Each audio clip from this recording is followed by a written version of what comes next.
Hello, everybody. It may or may not have been 4 months since the last time we've spoken. Welcome to Season 2, Episode 2 of Seeds of Creativity. My name is Benjamin, and I am your host for this intimate, vulnerable conversation. The Seeds of Creativity series is something that I started last year in the midst of the pandemic to discuss topics surrounding creativity and making and art, and basically just our feelings surrounding certain topics. This year, I brought it back for Season 2. The first episode is actually on the channel. It is Art and Aging, where I had a very candid conversation with my mother about art and aging. That I was really, really proud of. It was a really great conversation with her, and I wanted to do more conversations like that, and I just haven't been able to do it. I've been struggling for the last few months, really for the last year and a half or so, 2 years, with just depression and like mental health issues that just have prevented me from committing to projects and doing them. That being said, I also have had to use the energy that I do have for my other engagements, like living, working my day job, all of that sort of stuff. So like all of my leftover time and energy was pretty much non-existent. So that's why there's been a 4-month gap since the last video. That being said, today's topic is actually on the sunk cost fallacy and how that is applied to creativity. And it's something that comes up pretty often, I think, in decision making. Maybe in a business, maybe in a company, that sort of decision making. But I think it applies to everyday decisions as well, including relationships, projects, and also it extends to creativity as well and art. So for those of you who don't know, I will give you the definition of the sunk cost fallacy. This is from the Decision Lab. The sunk cost fallacy describes our tendency to follow through on an endeavor if we have already invested time, effort, or money into it, whether or not the current costs outweigh the benefits. So basically what that means is like, I've already put so much time into this thing that I'm going to see it through no matter what that means moving forward. Maybe that means putting more time, more money, more effort into this project just to see it through. I think where this stems from, and just so you know, this is all my opinion and personal experience talking here, as well as chatting with other creatives about this sort of topic. I am by no means an expert on this. This is all pure conjecture and pure stream of consciousness here. I'm not even going to edit this video much, if at all. I think the sunk cost fallacy comes from, at least maybe in a Western point of view, that giving up is shameful. So giving up on something, quitting something is bad, and you should feel bad if you do it. I'm here to tell you that it's okay to quit on something that is not serving you. It's okay to drop something if it's not serving you. So how does the sunk cost fallacy come into play here in a creative space? Well, mine is sitting right here. This is my sunk cost fallacy project. I have been working on this dress for over a year now. It's a year and some change. It's the bat dress. It's the one that I've been embroidering. It's the one that I wanted to have finished by last Halloween. It's the one that I wanted to revive and have finished by this Halloween. And at the time of recording this, and probably at the time of posting this, Halloween is 10 days away. It is the 21st of October, 2021 right now.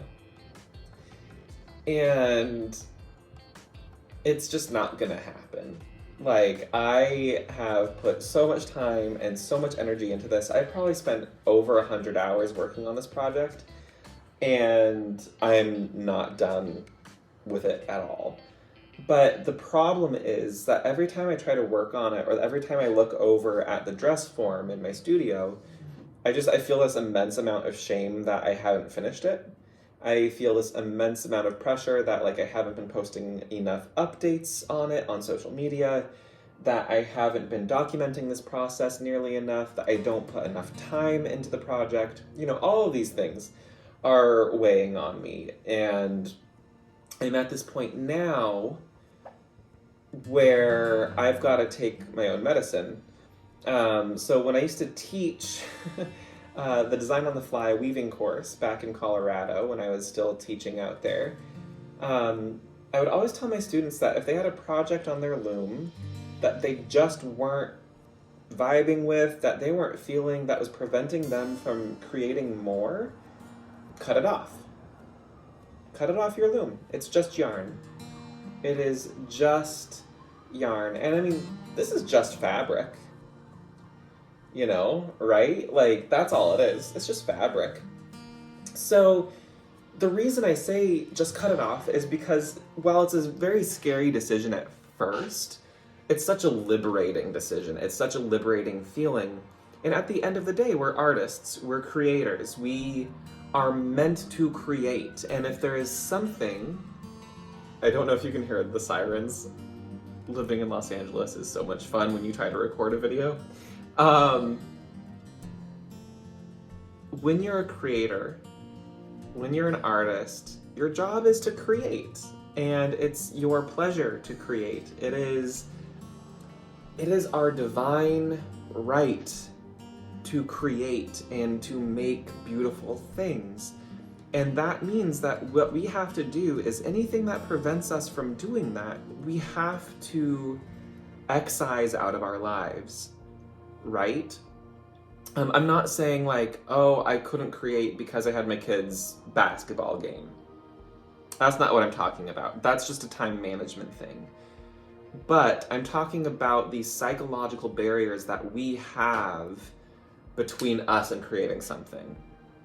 So for mine, part of it is that I've put so much time and effort into this garment, and I love the concept still. I love the initial sketch still.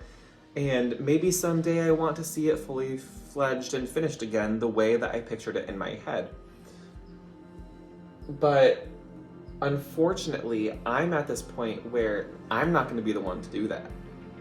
Like, I can't sit down and finish this piece. I look at it and I'm like, okay, I have all these emotions wrapped up in it. I have all of this shame wrapped up in it, and I've got to stop. So even if it's your own creation, if it's your own thing that's getting in your way, it's time to have that conversation with yourself, right? It's time to let go and move on. So I am going to do that with this. I am going to cut it off. I think I'm going to make a cape out of it. I'm still going to embroider the thing, but yeah. I think I need to change it up to make it work for me. So I'm giving you all permission. Whatever project that you have lying around right now that you have not yet been able to finish, and you're afraid to look at, that is preventing you from creating other things. It's that thing in the corner that just stares at you and makes you feel bad about yourself. Give yourself the pleasure, give yourself the permission, give yourself the gift of just saying, screw it, I'm cutting this drawing up. I am pouring paint on this canvas that I just can't deal with. I am frogging this knitting project that I've been working on for months and I just can't finish it. do what you need to do to create more, because that's what we're here for. That's what we're here on this planet to do, is to create. And again, even if it's your own creation that is preventing you from creating more, you've got to make the hard but the right decision to just stop, cut it out of your life. So I'm gonna go ahead and do it. I am giving myself permission to make this decision.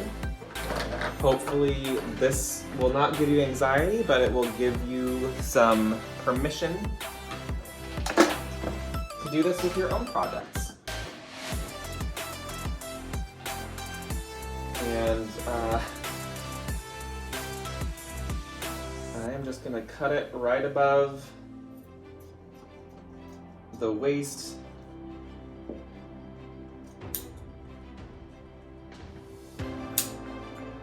It's happening.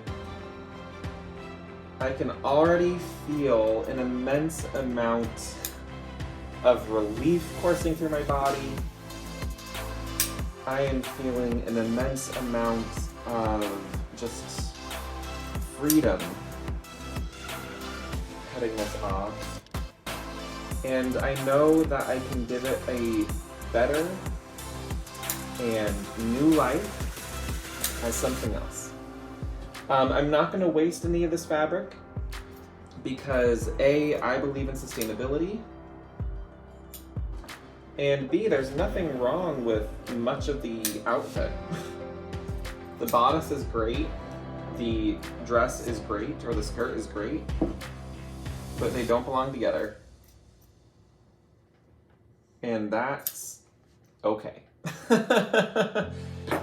So the bodice is now free from the skirt is now free from the bodice. I'll clean up the bodice later, and maybe we'll add it to a different, we'll add a different skirt to this top. We'll use it.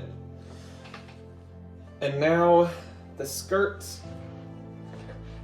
can live on as a cape lined in fur, and I think it'll be nice. Yeah, give yourself permission to do what I just did with whatever project that you're working on.